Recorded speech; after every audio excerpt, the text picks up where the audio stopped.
Vote चोरी और फर्जी वोटिंग के मुद्दे को लेकर युवा कांग्रेस प्रदेश महासचिव आर्यन चौहान के नेतृत्व में आज धरना प्रदर्शन किया गया। इस दौरान मीडिया से बातचीत में आर्यन चौहान ने कहा कि हरियाणा विधानसभा चुनाव में फर्जी वोटिंग और चुनाव आयोग की निष्पक्षता पर गंभीर सवाल उठते हैं। उन्होंने कहा कि कांग्रेस के पूर्व अध्यक्ष और नेता प्रतिपक्ष राहुल गांधी ने हाल ही में आयोजित प्रेस कॉन्फ्रेंस में इस पूरे मामले का खुलासा किया। राहुल गांधी ने सबूतों के साथ बताया कि हरियाणा में लगभग 25 लाख फर्जी या डुप्लीकेट वोट दर्ज किए गए हैं, जो कुल मतदाताओं का करीब 12.5% हिस्सा है। प्रेस कॉन्फ्रेंस में राहुल गांधी ने एक उदाहरण देते हुए बताया कि वोटर लिस्ट में दर्ज एक लड़की की तस्वीर वास्तव में ब्राजील की मॉडल लोरिसा की थी, जिससे साबित होता है कि फर्जीवाड़ा बड़े स्तर पर किया गया है। बंद करो, इलेक्शन कमीशन शर्म करो, शर्म करो, शर्म करो, इलेक्शन कमीशन डूब मरो, डूब मरो,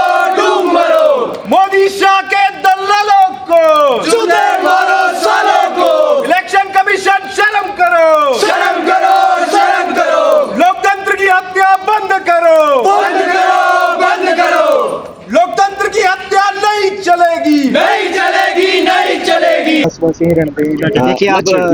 बीते कल 2 दिन पहले हमारे देश के जो नेता प्रतिपक्ष है श्री राहुल गांधी जी ने प्रेस कॉन्फ्रेंस के माध्यम से पूरी हमारे देश की जनता को बताया कि किस तरह से दूसरी बार ये प्रेस कॉन्फ्रेंस रखी गई और किस तरह से इसको एच फाइल्स नाम दिया गया, क्योंकि जो बड़े खुलासे इसमें हुए हैं वो हम सबके सामने हैं। जो कि खास तौर के हरियाणा के जो चुनाव थे, जो कि हम सब जानते हैं कि जो कि जनता चाहती थी कि कांग्रेस की सरकार उसमें बनी और बन भी रही थी, और उसके बावजूद भी बीजेपी की सरकार वहां बनी। तो वो क्यों बनी, उसके पीछे क्या तथ्य थे, वो राहुल गांधी जी ने कल प्रेस कॉन्फ्रेंस के माध्यम से परसों रखे। उसमें आप एक बहुत सी तौर से एक एग्जाम्पल आपने देखा कि उन्होंने एक लड़की की फ़ोटो उसमें दिखाई जो कि जवान लड़की थी, और पूछा सबसे कि क्या लगता है लोगों को कि कहाँ से है वो। सब ने अपने अपने गेस किए, बट किसी का गेस सही नहीं आया। वो इसलिए क्योंकि वो एक ब्राज़ील से एक मॉडल की पिक्चर थी जिनका नाम लारिसा है,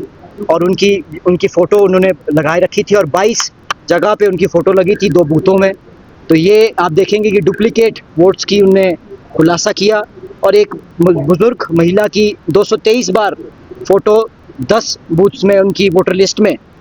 उपस्थित थी। और ये जो वोटर लिस्ट जो लोग कह रहे हैं कि फेक, ये इलेक्शन कमीशन की वेबसाइट से निकाली गई वोटर लिस्ट थी, जो कि हरियाणा के चुनाव में रिलीज़ हुई और जिसके माध्यम पे ये चुनाव हुआ। और इस तरह से वो बताना चाह रहे हैं कि किस तरह से डुप्लीकेट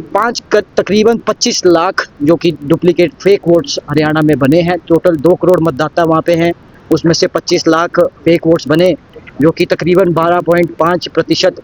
वोटिंग परसेंटेज बनता है फेक वोट्स का। और इसके बावजूद भी हरियाणा में कांग्रेस सिर्फ मात्र 22,700 वोटों से हारी है। तो कहने का मतलब उनका ये है